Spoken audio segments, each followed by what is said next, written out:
Hello, Sky Friends, and welcome to Seasons of Skyrend, Book 4. We're a custom 5e D&D adventure that focuses on the stories of our characters as they seek to change the world, and how the world responds in turn. I am your host and DM, Scott, and you can find me on Twitter at @TheScottBlake. Hi, I'm Chris, and you can find me at Ewok Killer on Twitter. I play Finnegan Finn Tempest, a Tiefling Trainer, which is a Skyrend original class supported by the Metalweave Games supplement Baby Bestiary. Finn is the trainer of Cerilius, a blue guard drake. Hi, my name is Nate. You can find me on Twitter at Skyrend_Nate. I play Darvin Grimm, the human monk, and I am currently hosting Cade, the demigod of the land in my brain. Hi, I'm Shannon. You can find me on Twitter at Skyrend_Shannon. I play Arannis Grey, the god of rebellion, and I am a half-elf bard. You can also find the show on Twitter at Skyrend Podcast, and you can support us on Patreon at patreon.com/Skyrend Podcast. Head on over to find out about bonus chapters, early access, NPC creation, and more. Now then, thank you for joining us, and please enjoy this chapter in Seasons of Skyrend.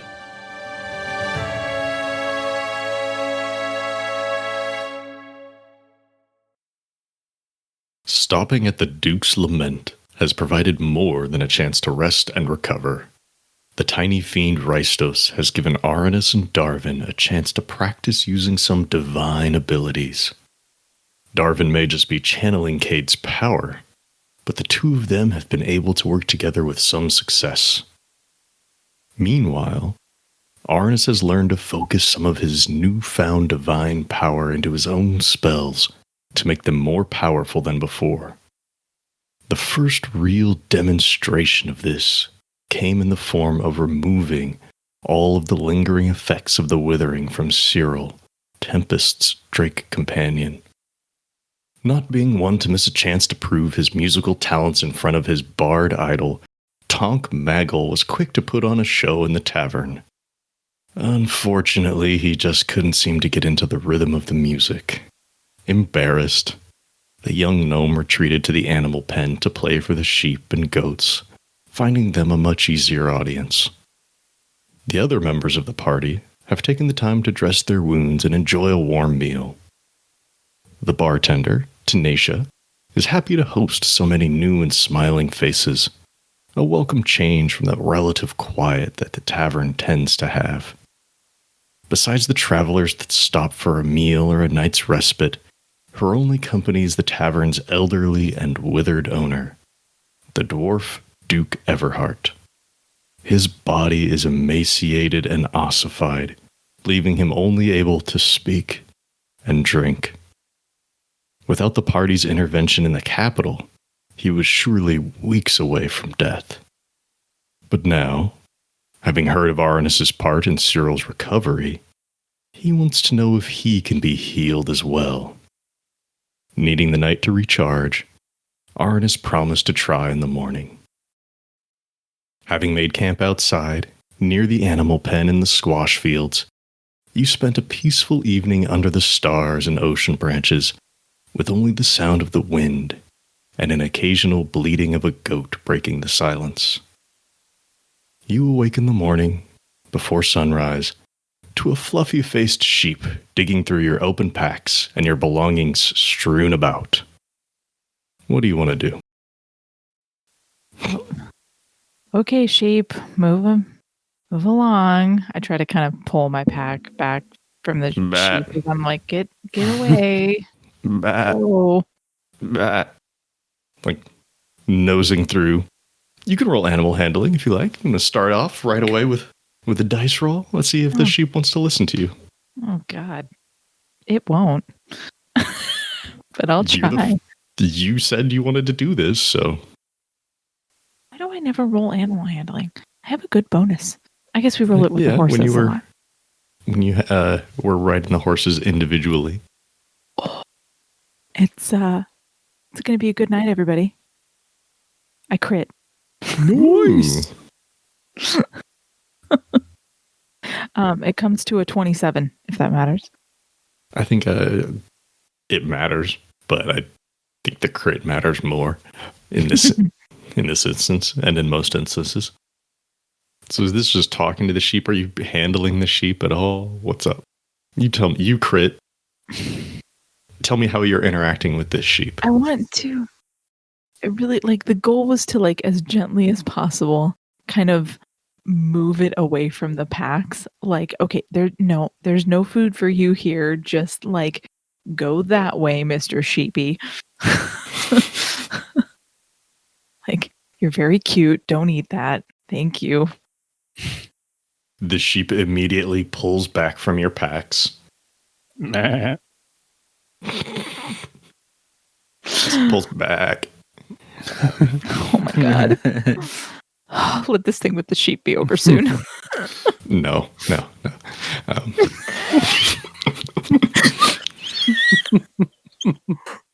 The sheep has like a sock in its mouth and it's slowly munching on it. It quickly puts it down, lets it go, stares up at you, Arannis, gives you a little head nuzzle, and then walks over to Darvin, gives him a little head nuzzle too. Finnegan, you're sleeping outside, right? Yeah. Walks over to Finnegan. It's Finnegan a little head nuzzle. Does the same over to Cyril. And then takes a few steps away and starts munching on a weed or some grass growing out of the ground nearby. Okay. Anything else you want to do with the sheep? Anybody? Nope. Okay. Gathering up your belongings from the sheep's misdeeds, you all notice, well, I shouldn't say you all, Darvin and Arannis, you notice that some of your belongings are missing. Specifically, the ebony kangaroo, the new ring that you got from Mavic's killer, the Brumble's shard that you got from Mavic, Sir Carl the belt buckle, and M, the loot. The sheep did not eat these, just to be perfectly clear. Please do not cut open the sheep and look for your belongings. It would be an act of savagery and abuse.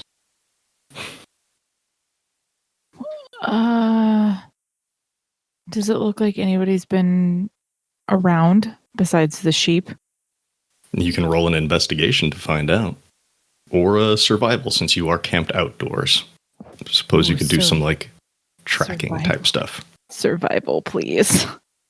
My investigation is crap. Okay. And investigation is where I went to immediately because you're investigating a crime scene. Right. I got a dirty 20. Mm-hmm. Is anybody else checking out the scene? I'll take a look. Alrighty. I don't know if or what anything is missing, so I'm not involved yet.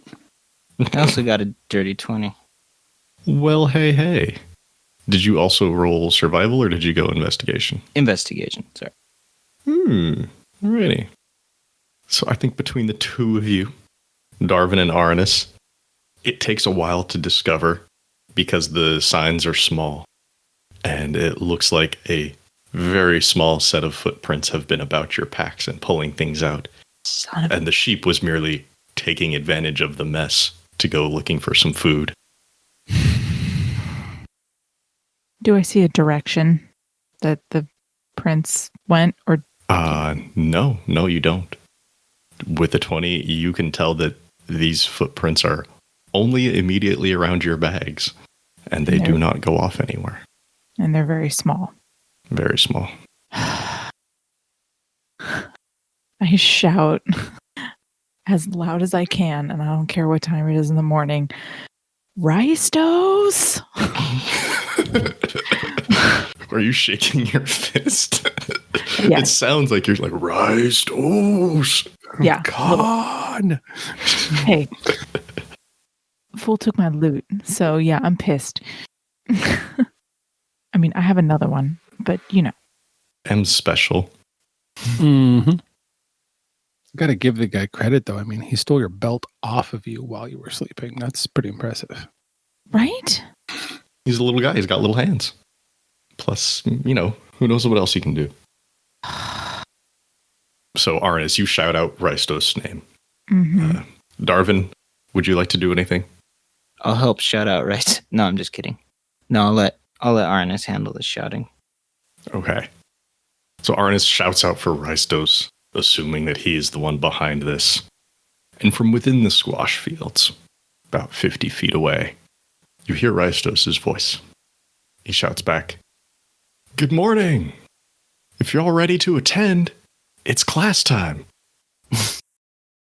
You get your fiend butt over here right now. "You just want me to leave your stuff in the middle of the field then? Okay." And he starts flying over. Why the fuck did you take my stuff to begin with? It's all part of the lesson plan. He's flipping through some of the pages on his book that's chained around his neck.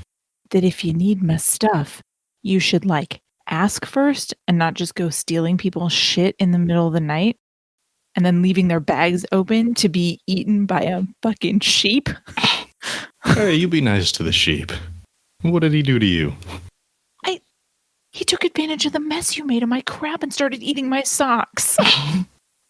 Sorry, I can't even say it without laughing.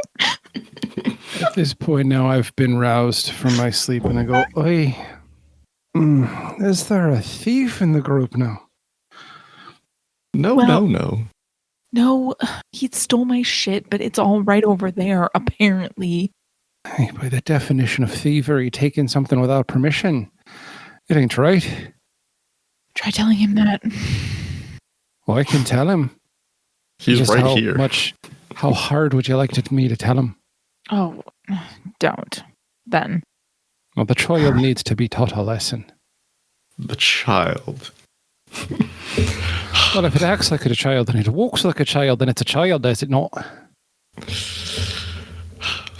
Or if it flies, in your case. Well, this wasn't stealing just to steal. One, if they were more attuned to their divine sensibilities, maybe it wouldn't have happened. But two, it's part of the lesson. Needed some of your stuff. Aye. And I figure that them learning is more important than some small social niceties. Boy, if you don't start acting right, I'm going to have a very hard lesson, child. I am older than you, young man. Just because you're older doesn't mean you act older. You may have the age, but you don't have the maturity. Well, I'm not the one throwing about threats. Aye, threats are only threats if you don't intend to do anything about them. Mine was a promise. All right, Finnegan. Calm down. These three may be dealing with this being okay, but you mess with my shit, and we will have words, and those words will be components to spells, if you know what I mean.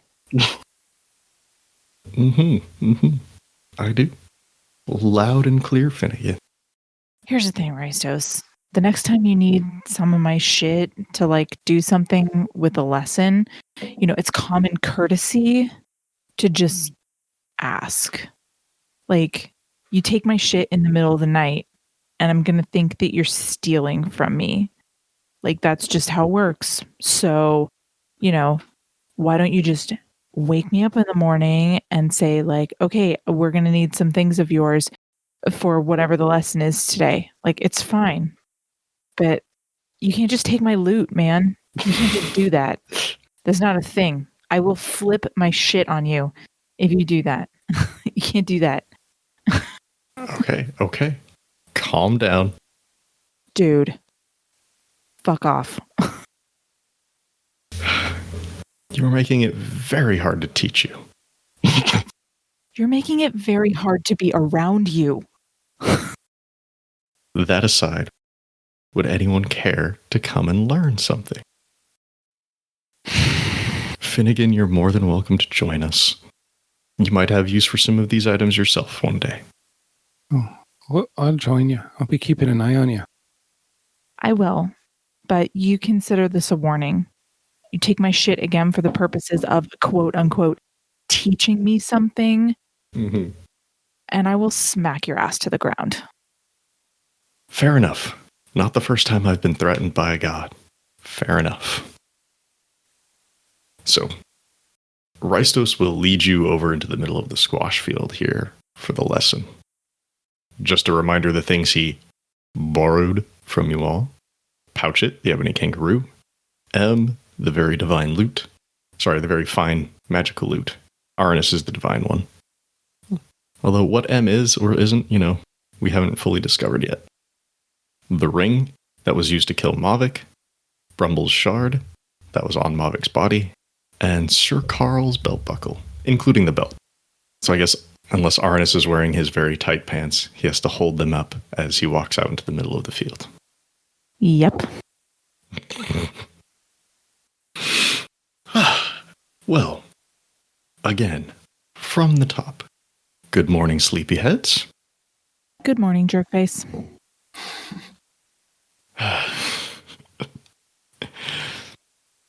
Now, I've gathered these items for another lesson. Yesterday, we went through actually using some of your ability. But more important than being able to use power is how to understand it. Now, Arannis, being a god, you should have absorbed quite a bit of knowledge from Pathox.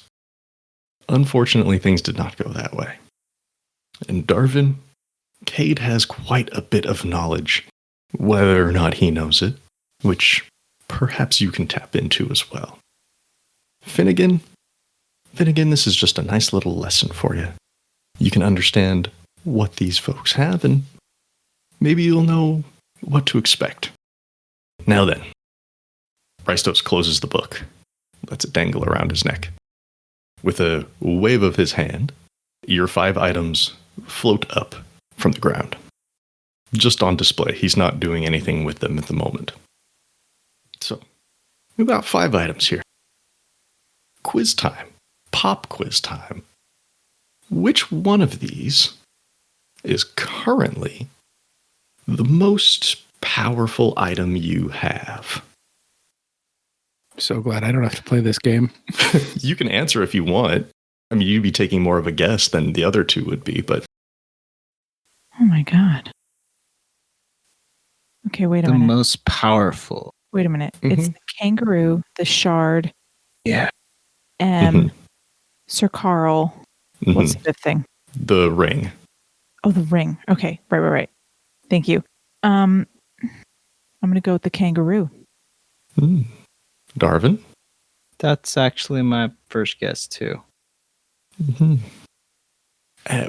Which one right now is the least powerful? The ring? Anybody else? Also, the ring. Interesting. Why is this little kangaroo the most powerful thing you have? Wait, do you actually not know, or do you just want to hear us say it? No, he has answers. This is a quiz. This is the explain your answer portion. This is a short answer. A quiz. Worst fucking teacher. He's the worst fucking teacher in the world. It's a quiz that you have not taught the students for. Fuck this guy. It's a pop quiz. Yeah, that you didn't teach for. It's like literally saying, okay, it's the first day of class. I'm going to give you a test on something that's going to be on the final. Fuck you, teach. He has to evaluate your current abilities. Then that's called a formative assessment, not a test. Whatever. Yeah. This is also the guy who tested your abilities by ambushing you with big plants. Yeah, fuck this guy. I can't stand this guy. I never said he was a good teacher. He isn't. No, he's the worst teacher ever. Okay, so, all right. I think Scott purposely wrote the worst teacher ever to troll the 3 of us. No. I think you're not wrong. Yes. Okay. I'm sorry. Back to the question. Yeah. Why is that the most powerful thing we have? Okay, no, I'm actually going to ask him that question. I'm sorry. Do you not know anything about these objects, or do you just want to see if we know something about them? I'm confused. I know a great deal about each of these items.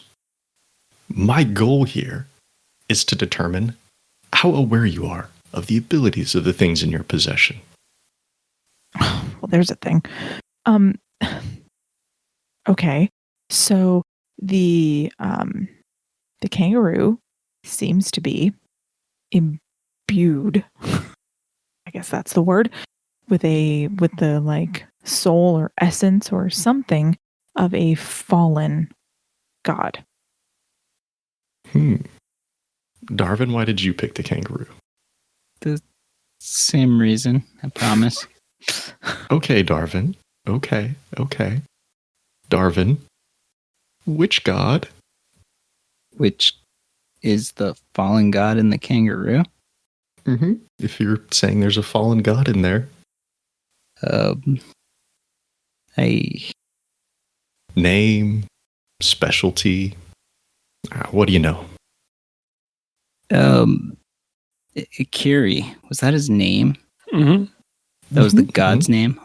That was the person's name. That was the person's name. Right. We don't know the god's I don't think name. I know the god's name. That's okay. Yeah. I'm like, I don't know the god's name. But it was a Kiri. Arannis, any extra insight on this fallen god? He has a connection to my loot. Okay. Finn. Can I call you Finn, or do you prefer Finnegan? You can call me Finnegan. Finnegan. You're a learned fella, right? Aye. Wonderful. How many gods are there? Before Arannis intervened with Pathox. I would give the correct answer to that question. And Chris, the player, does not know the answer to that question. Okay. It's 35. Aye. How many gods were there before the incident with Pathox? Aye, there were 35. Mm-hmm. This is something anyone with half a brain knows. Very true. Very true. Starting off with the easy question. How many are there now? Considering Arannis has taken on the mantle of chaos or freedom, rebellion, that would be 35 again. Oh, wait, no.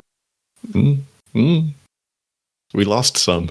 We did lose some, didn't we? We did lose some with Arannis's grab for power because not everybody could be saved. We lost a few threads there. 3 that I can remember, but it's more than that. I also don't know how many Finn would know because he's been a little cloistered. Like, he's been pretty much here. He might not know. Right. Yeah. I will let you know that 6 gods in total were lost. So the correct answer now is 29. But you can answer how Finn would answer. No, I think Finn's answer would stand. He wouldn't know that gods were lost. He would know that the number would be even again. That's what he would assume. Okay. So you can roll it back and I can give that answer again. If you want to ask the question again. Yeah. Finnegan, how many gods are there now? I'd assume with Arannis taking up the mantle of rebellion, it would be 35 again. Overestimating just a touch there. Darvin, Arannis, would you care to correct Finnegan? I suppose we would know the actual number. That it is 29, yes, both of you would know that. Yeah. Unless you want to not, or you want to No. play dumb to protect Finnegan's pride. Yeah. There's no pride to protect. It's actually 29. Whoa. So, if there's a fallen god in there, who could it be, Finnegan? How many gods have fallen? I don't right know. It's not an area of study I spent a lot of time in. And I could make a roll and see if I know anything, but off the top of my head, I don't know if Finnegan knows anything. You can roll history if you want. Cool, yeah. Give me 1 second. Let me find that stat. It's int-based, so hopefully you've got a decent bonus. I got a +5, so it's not too bad. Hey. We'll roll the stone die for this one. Jesus. That is a 15 total. Okay. Well, with a 15 in history, I can safely say that you do not know about any fallen gods. Yeah. Didn't spend much time studying the fallen gods. I focused on the ones that were alive and the magic I needed to learn. Would it come as a surprise to any of you that there is no written history about fallen gods? Nope. Finn's just shaking his head. Same. Nope. Well, if it weren't for Barafax, perhaps that would be the case. But I understand that they like to keep track of every little detail. Perhaps they might know a thing or two. But does your kangaroo actually have a fallen god? I guess we'll just have to wait and see. Perhaps if your divine connections grow strong enough, you can make that determination for yourself. But is your ebony kangaroo currently the most powerful? I'm gonna say no. That honor would go to this loot over here. Now, you both were correct on the ring, though. Right now, it doesn't have hardly any power in it at all. That could change if you use it. Now, before we get on to more of the ring, one more question. Which of these 5 is potentially the most powerful? What the hell kind of question is that? How the hell will we know?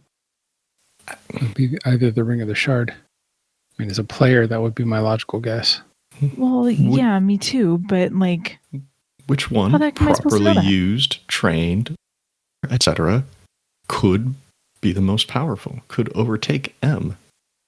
Again, this is just something that the gods would be able to know. Well, then teach me how I'm supposed to figure it out. Don't just ask me questions you know I don't know the answer to. That's frustrating and it's hurtful. You know I can't do it, so why are you asking me to? Because you might get it right accidentally. But what the heck is the point of that? It's the same thing as a false positive. It doesn't mean anything.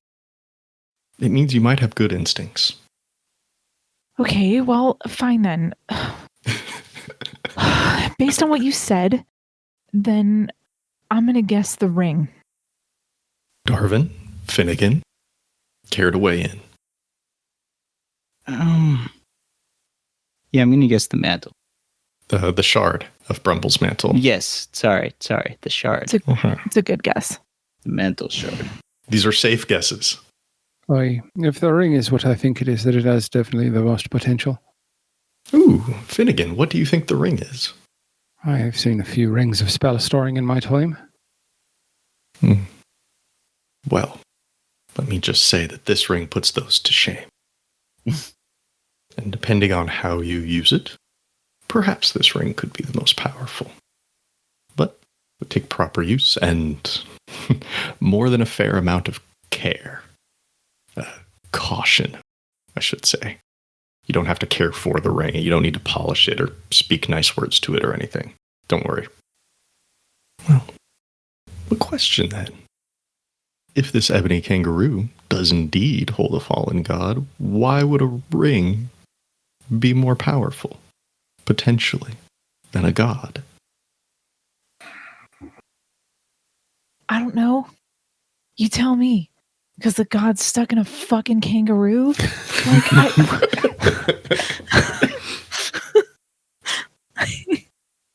Sorry, you can't see it, but I'm just like flailing my arms over here. I can imagine it. Wildly gesticulating into the air. Hey, based on what I know about the ring of spell storing, it is only as powerful as the spell that you store in it. There are spells that are quite powerful. Throw it in that ring, it becomes significantly more powerful than even a god, depending on the spell. There are a few things that can unmake a god, but there are spells. Darvin, would you care to weigh in? No, actually, I don't think I have a theory. Okay. Well, Darvin, while I admire your selection of this shard, I hate to inform you that that is wrong. If the mantle were still in one piece, you would probably be correct.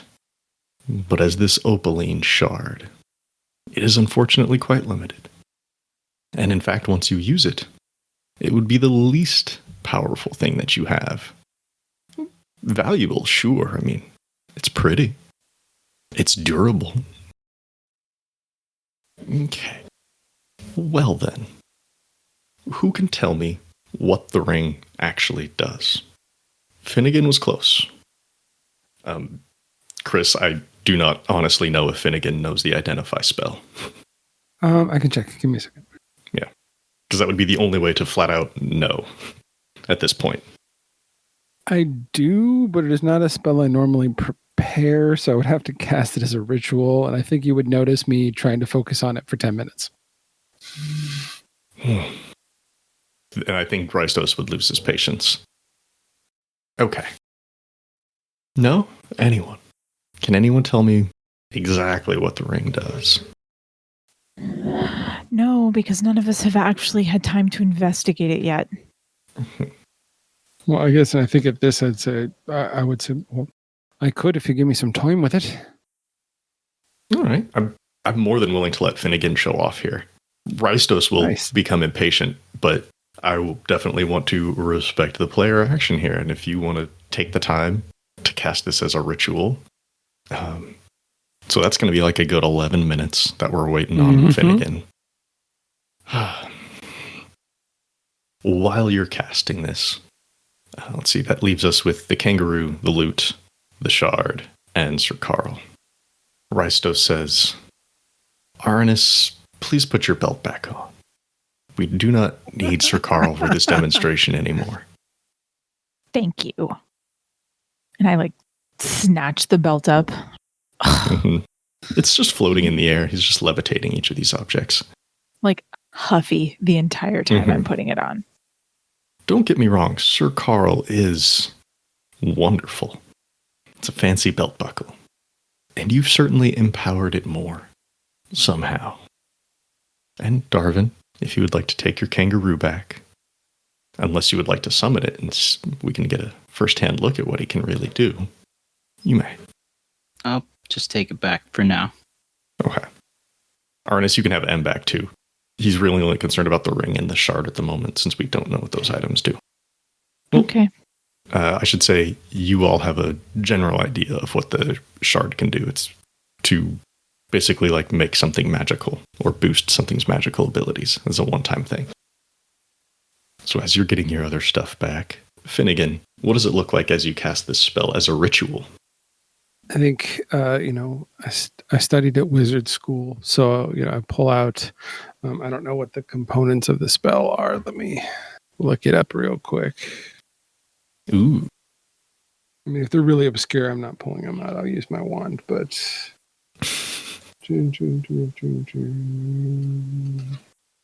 Oh, it's a pearl worth at least 100 gold and an owl feather. Yeah, I'm not pulling that out. So... He's not going to steal your pearl. No, but I doubt I have 100 gold pearl. So I take out my wand, and I think I close my eyes, and I hold the ring in my hand. And it's kind of hovering the wand over it as I spend that time trying to magically connecting to the item. Okay. Before I just drop this item into our chat for everybody to see, Finnegan, is there any reason why you wouldn't tell people what this item does? No. Especially this early in the friendship with Arannis and Darvin. I'm not keeping a secret on their own item. Okay. Well, as you finish up the ritual, you find out that this is a ring of spell confiscation. This is a legendary item. If we want to talk tiers. This is made by the highest skilled wizards in the Tower of Abandonment. And whereas a ring of spell storing can store a spell, this item has no such limitation. It is able to store as many spells as the wearer can manage. It can release those spells, and it can also be set off with a great effect. If you're willing to sacrifice the ring. Whoa. So just post it in the chat. I will read the highlights here. Spell confiscation is a reaction. Whenever another creature casts a spell, you can attempt to confiscate it, to store it within the ring. Either the creature casting the spell or the target of the spell must be within 30 feet of you. You make an Arcana check to try to capture the spell. If you fail, you can't control it, and you become the target of the spell, regardless of the original wording or area of effect. And you'll take some damage, some psychic damage, per level of the spell being cast. You can release any spell that's stored within the ring as a bonus action. This will use the slot level, spell save DC, spell attack bonus, whatever, of the original caster, but is otherwise treated as if you cast the spell yourself. So whoever ends up wearing this ring will need to be making notes of those things. And finally, there's the spell explosion, which is an action, and you break the gem that is embedded within the ring to release all of its magical energy with an explosion that fills a 60-foot radius sphere centered on it. There is an intelligence saving throw involved. There is force damage regardless of the number of spells and spell slot levels stored within.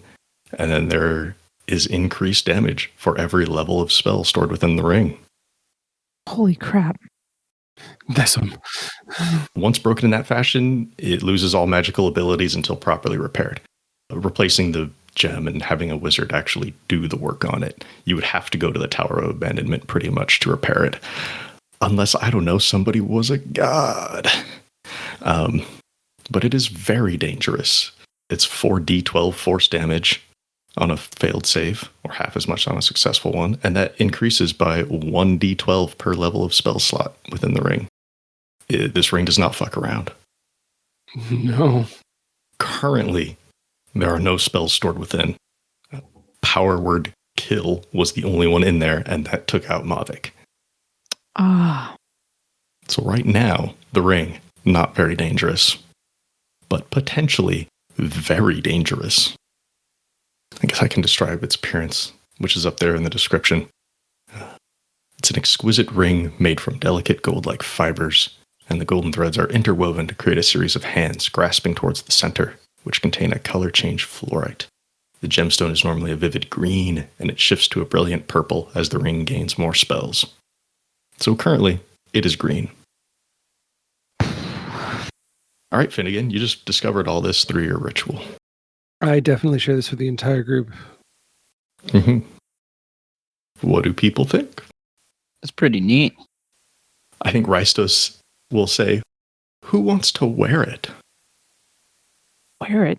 Kind of terrified of it, actually. I mean, if you don't want it, I can always take it off your hands. No. Yeah. No. You already stole it from us once. Don't be a dick. I borrowed it. No, you stole it. Borrowing without permission is stealing. I don't know where you learned manners. If they have that at fiend school or not. Clearly not. Anyway, as the person with the most magical ability, I guess I better wear it. Unless, Darvin, you want to because you're least likely to die. If you want me to, but it seems least useful, doesn't it? Considering I'm the one casting stuff anyway. Right? The Arcana check to catch a spell is important. Yeah. But hey, Finnegan's a wizardy type guy. Oh, yeah. Whoever wants it can have it. I just don't want you to forget that there are two casters in the group now, and Darvin is very unkillable. So I could see anybody wearing this. It might take me a minute to remember, like, that Finnegan can do all that stuff. And so, like, as I'm saying this whole thing about, like, well, I mean, I should probably wear it. Wait a minute. You do, like, magic stuff. Maybe you should wear it. Well, I'm not going to ask for it, Arannis, but if you're offering it, I could make a good use of it. Well, I mean, I think I have a big target on my back anyway, so I don't need to draw any more attention to myself than, say, like, the humming lute and the belt buckle already do. Also, my arcana is significantly higher than yours. It really is. Yeah. I mean, I've got it in my hand, and I'm probably actively holding it out to you. And so, well, if you're offering it, I say thank you, and I will use it in service to you. Okay. You're welcome. Like, I'm sort of shrugging my shoulders because in my brain I'm going, I wasn't ours to begin with. We pulled it off some bitch who killed our friend, so it's fine.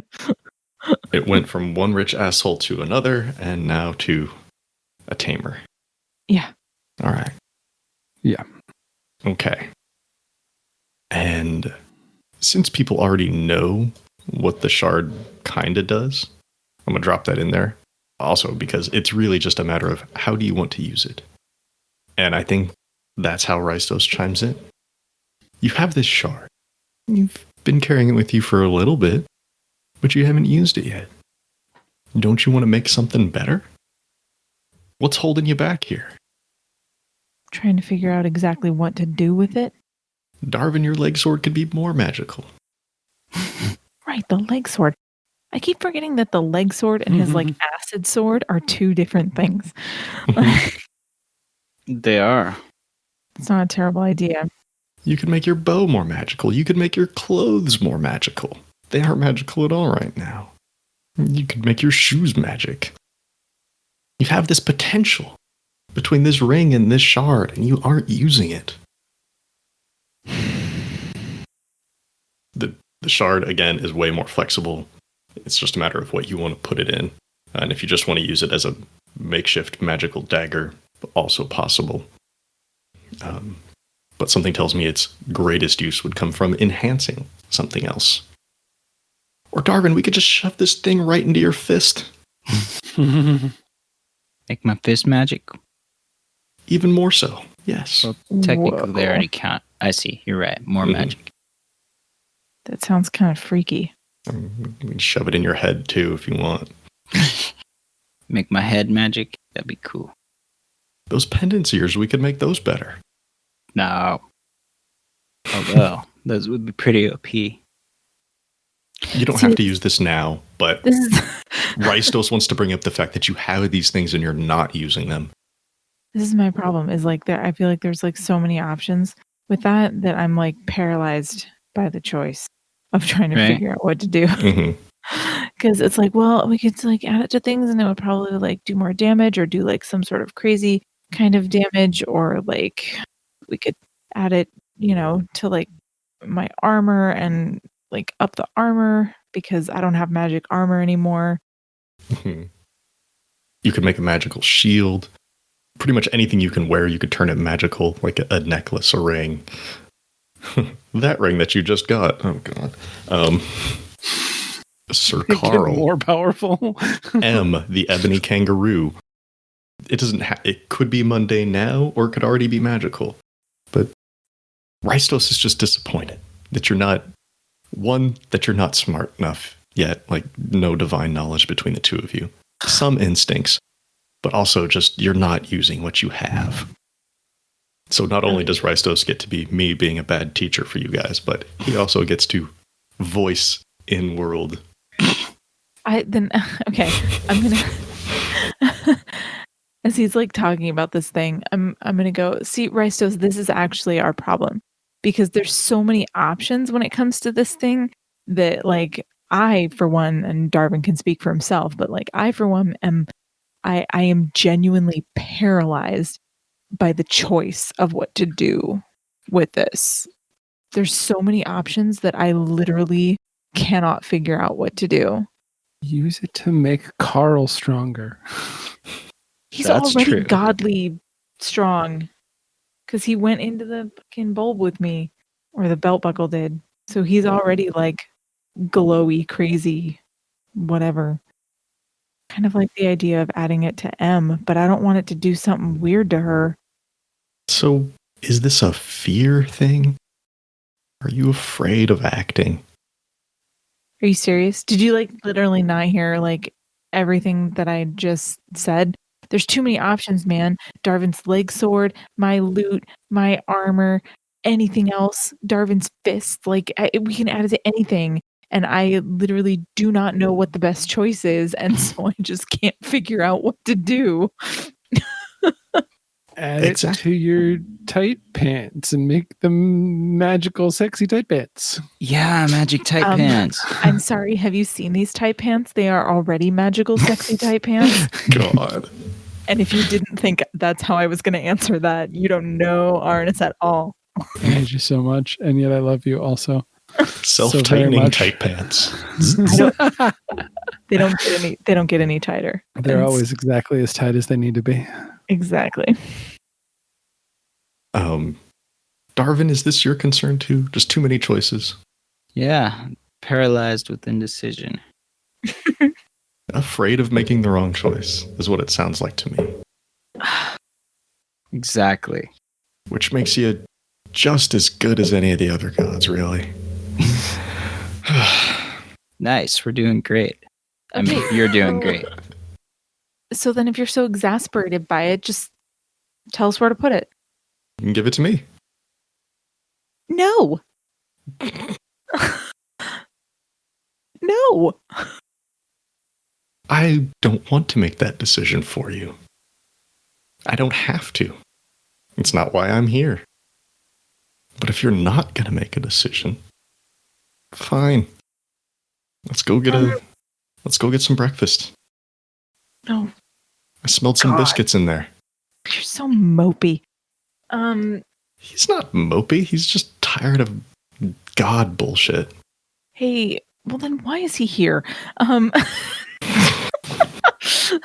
Hey, if you want to spend time getting to know Rystos and understand his motivations, fine. But hey, Nate. East. What's your AC currently? 17. Okay. I'm just trying to figure out if it might be a good idea to add it to my armor. I'm at 16, so I'm not that far behind you. It's not a bad idea. mm-hmm. Yeah, armor's an area where I think you definitely would want to consider it because in general, we're a skishy group. I'm only at 15. Yeah, that's kind of what I was thinking. That yeah. It's true. Do you still have your duck armor? Well, yeah, but it's not magical, so that +1 is gone. So it doesn't matter. It's just still magical. It's still magically waterproof. Well, yeah, but it Right, it doesn't have its bonus anymore. Right. So it's the same as like regular old armor. So I actually once it stopped giving me the +1, I stopped wearing it and went back to my other armor. Okay. I may actually be less than 15. But Did you not put on your mage armor this morning? No, did not. You should do that right now. Because it's a spell slot, and I got to think really hard about how I'm going to use spell slots. Because I only got so many. Yeah, he gets fewer than most wizards. I'm a half caster. But also, what danger could possibly befall you here in the middle of a field? See, now that he said that, you better cast mage armor.